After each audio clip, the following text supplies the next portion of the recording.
Cumprimentar a todos com a gloriosa paz do Senhor Jesus. Estamos aqui com o objetivo de falar sobre a graça do Senhor, sobre a vida, a paz, a alegria, que nós precisamos tanto disso.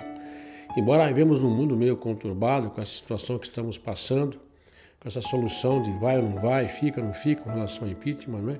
Então o povo anda muito ansioso, muito preocupado, com sede de justiça, por que não? Mas em meditação, em oração, hoje, pedindo ao Senhor uma revelação, o que nós deveríamos falar com os amados, né?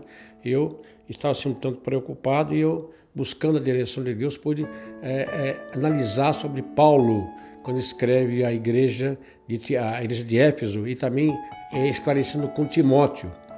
É interessante que primeiro ele fala com Timóteo, ele estava indo para Macedônia, Timóteo estava em Éfeso, ele falava assim, permaneça em Éfeso e admoesta alguns irmãos, né? Porque eles estão entrando em contenda, em dificuldades, né? E outras coisas que não são corretas. Então, permaneça então aí. Então, a Paulo tinha uma responsabilidade de estar orientando, esclarecendo, como todos nós, pastores, servos de Deus, temos também. E a contenda, a discórdia, as preocupações excessivas, que é o que nós estamos passando aqui hoje.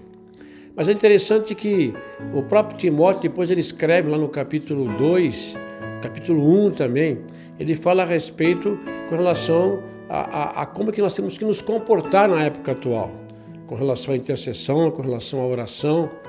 E eu creio, amados, que nós estamos numa época assim agora, temos que orar, temos que interceder, buscar mesmo o Senhor, porque a igreja do Senhor tem autoridade sobre a terra, somos embaixadores do Rei. E a palavra nos dá essa autoridade, fala conosco sobre esse assunto.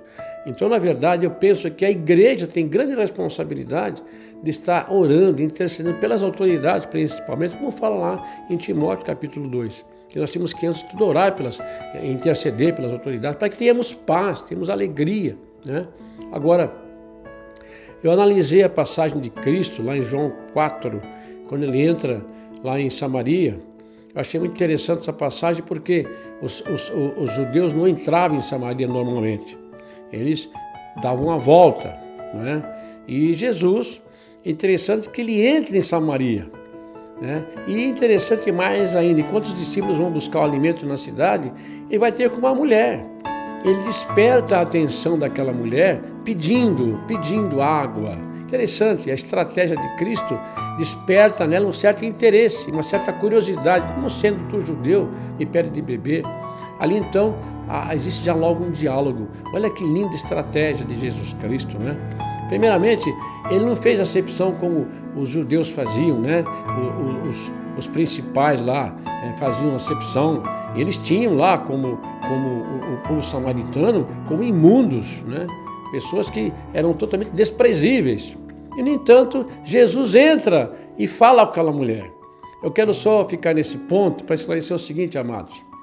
Ele não faz acepção de pessoas, né? E o que nós temos que aprender hoje é isso também. Não vamos julgar ninguém. Jesus conhece. Ele falou com aquela mulher, conhecendo ela, vai chamar o teu marido. E ela falou, eu não tenho marido. Bem disseste, porque 5 tivesse, o que tens não é seu marido. Queridos, ele conhece todas as coisas, Jesus sabe de tudo. Tudo está sob controle, tudo está sob domínio dele. Então não vamos nos preocupar não, amados. Está na mão do Rei e vamos apenas interceder, orar e buscar e descansar, porque ele sabe todas as coisas. Ele sabe todas as coisas. Então vamos entrar no descanso pela fé e vamos esperar em Deus.